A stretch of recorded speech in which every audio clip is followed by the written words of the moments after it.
పరమందు సింహాసనాసీనుడైన దేవాది దేవునికి నా హృదయపూర్వక వందనములు, స్తుతులు, స్తోత్రములు సమర్పించుకుంటున్నాను.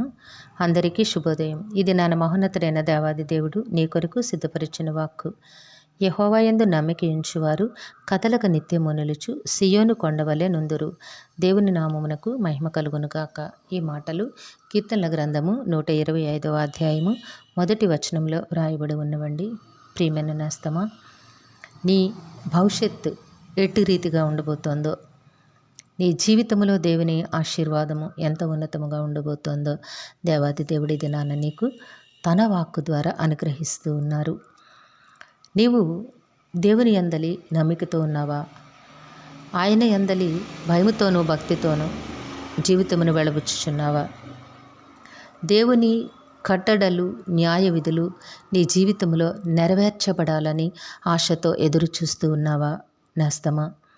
నీవు ధన్యునివే. ఎందుకంటే నీ బ్రతుకు ఎంత ఆశీర్వాదకరంగా ఉండబోతోంది అంటే, కదలక నిత్యము నిలుచు సియోను కొండవలే నీవు ఉంటావు అని నీ దేవాది దేవుడు నీకు ఆయన వాక్కును అనుగ్రహిస్తూ ఉన్నారు.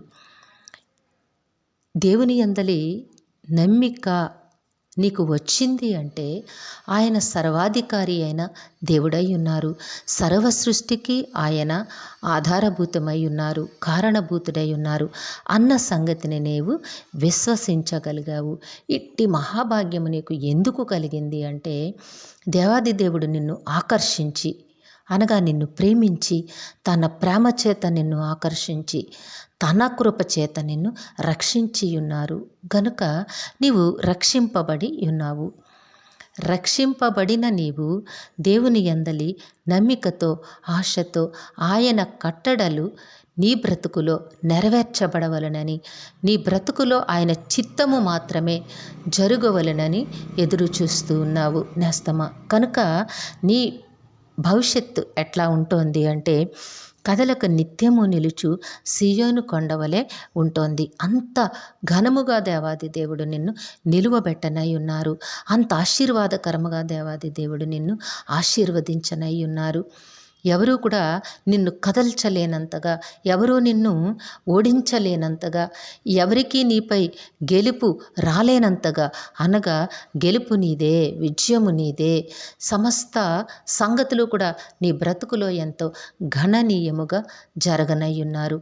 అట్టి యోగ్యతను దేవాది దేవుడు నీకు అనుగ్రహించి ఉన్నారు. కాబట్టి నేస్తమా, దేవుని యందలి భయముతోనూ భక్తితోనూ నమ్మికతోనూ విశ్వాసముతోనూ నీవు అడుగులు వెయ్యి. ఎప్పటికీ అట్లానే వెయ్యి. నీ బ్రతుకును దేవాది దేవుడు ఎంతో ఉన్నతముగా దీవిస్తారు. దేవుడు నిన్ను దీవించి ఆశీర్వదించునుగాక. ప్రార్థన చేసుకుందాము. ప్రేమజాలి నమ్మకము కలిగిన తండ్రి, మీ ఘనమైన నామమునకు వందనములు. మీ బిడ్డకి మీరు ఇచ్చిన వాక్కును బట్టి స్తుతులు సమర్పించుకుంటున్నాం తండ్రి. మీ బిడ్డ జీవితంలో నాయన మీ కృపను మెండుగా అనుగ్రహించి జీవింపచేస్తున్న రీతిని బట్టి వందనములు చెల్లించుకుంటున్నాము. మా ప్రియులందరినీ, వారి కుటుంబములను మీ దివ్య హస్తములకు అప్పగించుకుంటున్నాం తండ్రి. అందరికీ కావాల్సిన ఆయురారోగ్యము, పరిపూర్ణమైన రక్షణ, దీర్ఘాయుషు, నెమ్మదిని ప్రసాదించి మీ శాంతి సమాధానంతో జీవింపచేయండి.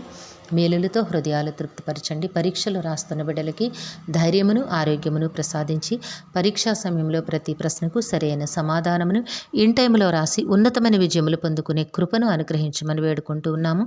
ఈ దినము పుట్టినరోజు, వివాహములు, వివాహదిన మహోత్సవములు జరుపుకొంచిన బిడ్డలందరికీ మీ ఆశీస్సులు, దీర్ఘాయుష్ను అనుగ్రహించి మీ కృపలో జీవింపచేయండి తండ్రి. వివాహాల కొరకు, ఉద్యోగాల కొరకు, గర్భఫలాల కొరకు ఎదురు చూస్తున్న బిడ్డలని జ్ఞాపకం చేసుకుని సకాలంలో బిడ్డలందరికీ చక్కని వివాహములు, ఉద్యోగములు, గర్భఫలములు ప్రసాదించమని వేడుకుంటూ ఉన్నాము. మా ప్రియులు చేస్తున్న పనిపాట్లలో, ఉద్యోగ విధులలో, వ్యాపారములలో తోడుగా ఉండి వారి కష్టములకు అనేక రెట్లు ఫలములు దయచేయమని మీ కాలు పట్టి వేడుకుంటూ ఉన్నాము తండ్రి. నాయన ప్రయాణముల్లో తోడుగా ఉండండి దేవా. ముందు వెనుకలు కుడి ఎడమలు మీ దూతలను కాపుదలుగా ఉంచి క్షేమముగా నడిపించమని ఈ ప్రార్థన మా రక్షకుడును మీ ప్రియకుమారుడైన యేసుక్రీస్తు వారి అతి శ్రేష్టమైన నామమున అడిగి వేడుకొనుచున్నాము తండ్రి.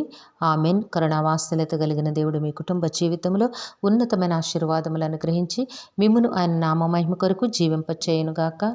Amen, amen, amen.